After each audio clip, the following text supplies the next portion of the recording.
Halo pemirsa GPR TV, dari Sabang sampai Merauke, dari Miangas hingga Pulau Rote.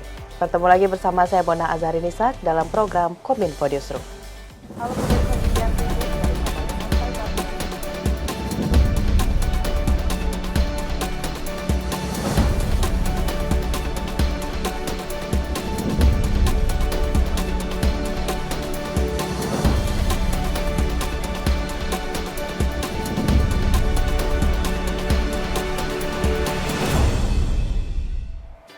Pemirsa, kita ke informasi pertama. Menteri BUMN Erick Thohir mengatakan ajang BUMN Startup Day 2022 merupakan bentuk komitmen BUMN dalam memajukan ekonomi digital Indonesia.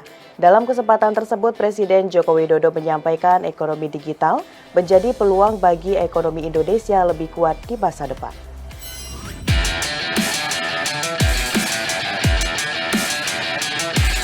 Dalam mendukung pertumbuhan ekonomi digital, Kementerian BUMN berupaya untuk membentuk ekosistem digital terhadap perusahaan-perusahaan BUMN. Menteri BUMN Erick Thohir mengungkapkan, saat ini BUMN sendiri telah memiliki 5 perusahaan modal Ventura, yakni Mandiri Capital, BRI Ventures, MDI Ventures, Telkomsel Mitra Inovasi, dan terakhir BNI Ventures. Dan venture capitals yang ada di BUMN ini sudah berinvestasi kepada 336 startup.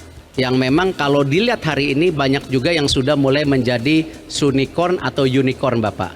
Erick menambahkan saat ini juga telah hadir Merah Putih Fund untuk memberikan dukungan penuh pada startup-startup yang sudah dalam tahap perkembangan dan valuasinya besar sehingga bersiap menjadi unicorn.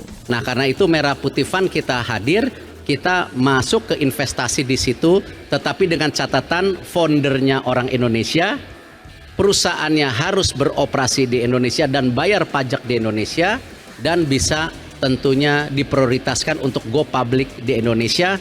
Tentu ini seiring dengan konsep Bapak juga pembangunan ibu kota baru, di mana ibu kota baru ini akan lebih friendly kepada investasi fintech.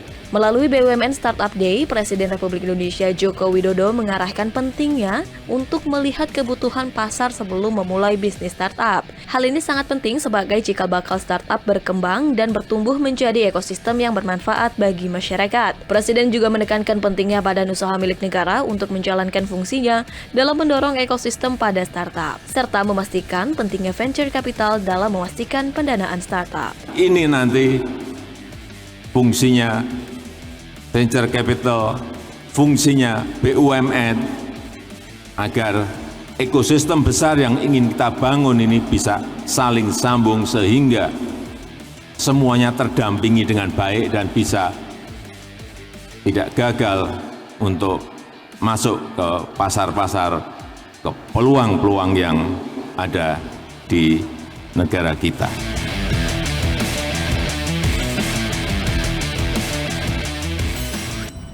Sementara itu pemirsa, Presiden Joko Widodo mendorong perusahaan rintisan atau startup untuk mau masuk ke sektor industri pangan. Hal tersebut agar ketahanan pangan tetap terjaga di tengah ancaman krisis yang mengintai dunia.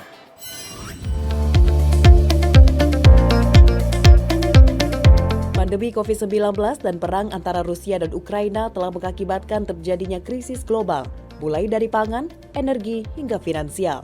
Melihat ancaman tersebut, Presiden Joko Widodo mendorong para pendiri perusahaan rintisan atau startup untuk menangkap peluang di tengah krisis global tersebut melalui pemanfaatan teknologi dan membangun industri pangan.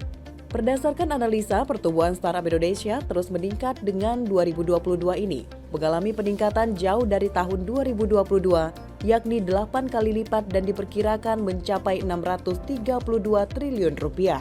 Dengan peningkatan ini, Presiden memastikan akan menjadi peluang besar dan juga menjadi kesempatan bagi pengusaha-pengusaha muda yang sangat paham dunia digital. Pasalnya, pengguna internet di Indonesia sudah mencapai 77% dan penggunaannya 8 jam 36 menit setiap harinya.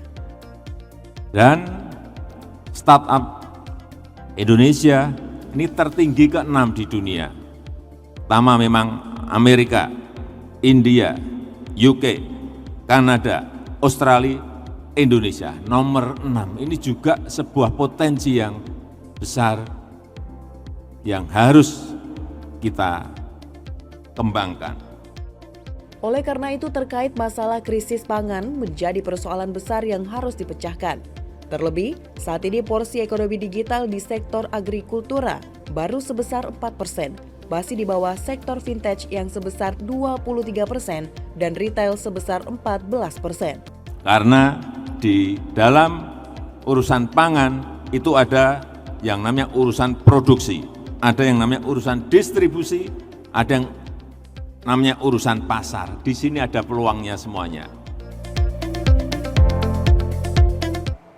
Pemerintah melalui Kementerian Komunikasi dan Informatika terus meningkatkan koordinasi dan orkestrasi komunikasi publik dalam rangka percepatan pembangunan kesejahteraan di Provinsi Papua dan Provinsi Papua Barat. Usman Kansong selaku Direktur Jenderal Informasi dan Komunikasi Kementerian Kominfo Republik Indonesia menegaskan Ditjen IKP bertanggung jawab penuh atas terwujudnya peningkatan pengelolaan komunikasi publik dan diplomasi yang terpadu, inovatif, intensif, dan berkeadilan. Kementerian Komunikasi dan Informatika melalui Direktorat Jenderal Informasi dan Komunikasi Publik menerima kunjungan dari perwakilan Asosiasi Persatuan Wartawan atau Jurnalis Provinsi Papua di Gedung Kominfo, Jakarta Pusat. Pertemuan ini merupakan bentuk percepatan pembangunan kesejahteraan di Provinsi Papua dan Provinsi Papua Barat yang didukung dengan Inpres nomor 9 tahun 2020 untuk meningkatkan pengetahuan jurnalis dan pelaku media lokal Papua dalam memberitakan dan menghasilkan narasi-narasi positif terkait dengan program percepatan pembangunan kesejahteraan Papua secara berimbang dan netral.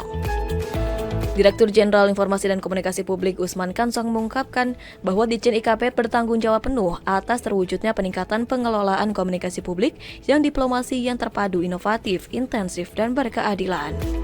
Papua dari sisi faktual ini memang harus terus didorong ya, pembangunan kesejahteraannya ya harus dipercepat ya, karena kita di belakang hari sebelumnya ini kan pembangunan ini kan terpusat di Jawa begitu kan, di Indonesia Barat, Indonesia Timur ini relatif kita tinggalkan atau kita abaikan.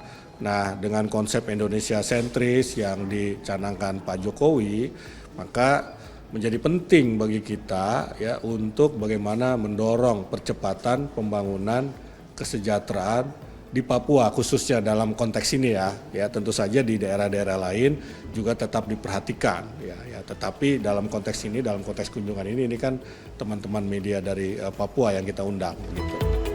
Evert Zakarias, pelaku perwakilan jurnalis dari lintaspapua.com menyatakan bahwa mereka sangat mengapresiasi dengan adanya program ini yang diharapkan mampu menciptakan jurnalis yang mandiri, sehat, kredibel, serta berkolaborasi bersama dengan pemerintah dalam menanggulangi hoaks di Indonesia, terutama di Papua.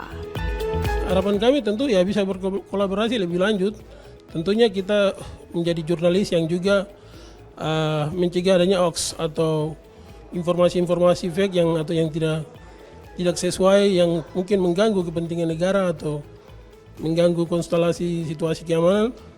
Kami peserta yang ada nih kami siap untuk menjadi kolaborasi dengan Kementerian Kominfo atau pemerintah mencegah hal ini.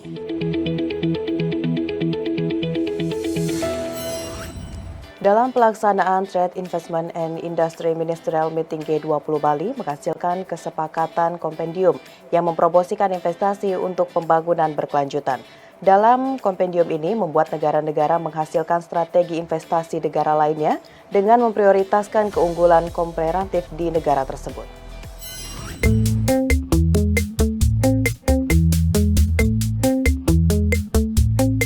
Pelaksanaan Trade, Investment, and Industry Ministerial Meeting pada Menteri G20 di Nusa Dua Bali lalu menyepakati kompendium untuk investasi berkelanjutan. Kesepakatan itu tertuang dalam kompendium Bali atas praktik kebijakan G20 dalam mempromosikan investasi untuk pembangunan berkelanjutan atau kompendium Bali. Menteri Investasi Kepala Badan Koordinasi Penanaman Modal Bahlil Lahadalia dalam konferensi pers hari ini menyampaikan bahwa kompendium akan menjadi acuan kebijakan masing-masing negara dalam merancang dan melaksanakan strategi untuk menarik investasi berkelanjutan. Dalam hal ini, setiap negara diberi kekuasaan dalam menyusun strateginya sesuai dengan keunggulan komparatifnya. Kompendium ini membuat negara-negara menghargai strategi investasi negara lainnya dengan memprioritaskan keunggulan komparatif di negara tersebut, sehingga negara-negara di dunia tidak boleh menghalangi kebijakan larangan ekspor yang sedang dan akan dilakukan Indonesia. Kepala BKPM Bahlil menyebut persetujuan Bali Kompendium hampir berakhir pada jalan buntu. Namun Kementerian Investasi dibantu oleh United Nations Conference on Trade and Development dan Universitas Parahyangan untuk membuat negara-negara anggota G20 mencapai kata sepakat. Jujur saya katakan bahwa Bali Kompendium ini jalan tengah menuju secerca harapan agar negara lain tidak boleh terlalu intervensi kita. Kenapa? Dengan kesepakatan hilirisasi, dengan kesepakatan Bali Kompendium, maka ini semacam ada novum baru, ada pemahaman baru, ada kesepakatan baru yang dilakukan oleh negara-negara G20 itu untuk menghargai negara masing-masing. Ini. Yang kedua, apakah ada kaitannya dengan WTO? Saya pikir ada, Mas. Karena mereka kan sudah terikat dengan kesepakatan ini, Mas. Kenapa lagi harus mereka mempersoalkan itu di WTO? Dan Indonesia, saya sudah sampaikan dalam berbagai forum, kami tidak akan mundur sedikit pun. Sekalipun kalian bawa ke pengadilan lebih tinggi daripada WTO. Kalau ada pengadilan lain-lain, silakan lagi. Kenapa? Indonesia ini sudah merdeka. Nggak boleh kita diintervensi oleh negara manapun. Yang salah itu adalah ketika kita tidak menerima investasi hilirisasi dari mereka. Pemirsa, setelah jeda iklan berikut kami akan kembali dengan informasi lainnya. Tetaplah bersama Kominfo Newsroom.